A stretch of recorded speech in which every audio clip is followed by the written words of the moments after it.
বিহু মেলা চাবলৈ আহিলোঁ যদিও মন নাছিল পাপাই একদম জোৰ কৰি লৈ অহাত চাবলৈ আহিলোঁ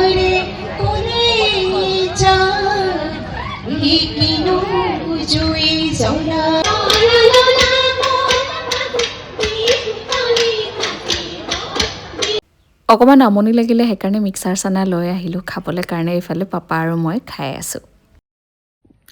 আৰু মই ড্ৰেছ চেঞ্জ কৰি ফ্ৰেছ হৈ আহিলোঁ আৰু বিহু মেলা চাবলৈ গৈ পিনে মোৰ আৰু এটা কথা মনত পৰিছে আগতে মই হাই ছেকেণ্ডাৰীলৈকে মই খুব নাছিলোঁ মোৰ মানে পঢ়াৰ প্ৰতি সিমান ইণ্টাৰেষ্টেড নাছিল যিমান নাচা বগাত মোৰ যিমান ইণ্টাৰেষ্ট আছিল আৰু বিহু মই প্ৰফেচনেলি শিকিছিলোঁ আৰু বিহু শিকোঁতে মই বহুত পইচা খৰচ কৰিছিল দেউতাই মোৰ ওপৰত বহুত বেছি পইচা খৰচ কৰিছিল আৰু মই নাচি পিনে কেইটামান প্ৰাইজ পাইছোঁ দুটা বস্তু আপোনালোকক দেখুৱাম বাৰু পুৰস্কাৰটো হৈছে এয়া গডৰেজটো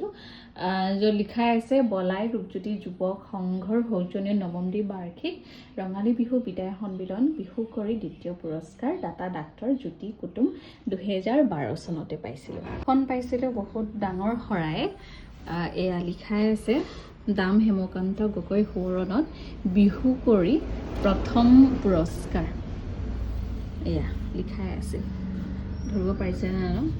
আৰু কালাৰ টিভি এটাও পাইছিলোঁ যেতিয়া নেকি হাতে হাতে মোবাইল হ'ল টিভি চোৱা বাদ দিলে সেইটো বেয়া হৈ থাকিলে মিক্সাৰ গ্ৰাইণ্ডাৰ এটাও পাইছিলোঁ মুঠতে খুব নাচিছিলোঁ আৰু বহুত ধাউতি আছিল তেতিয়া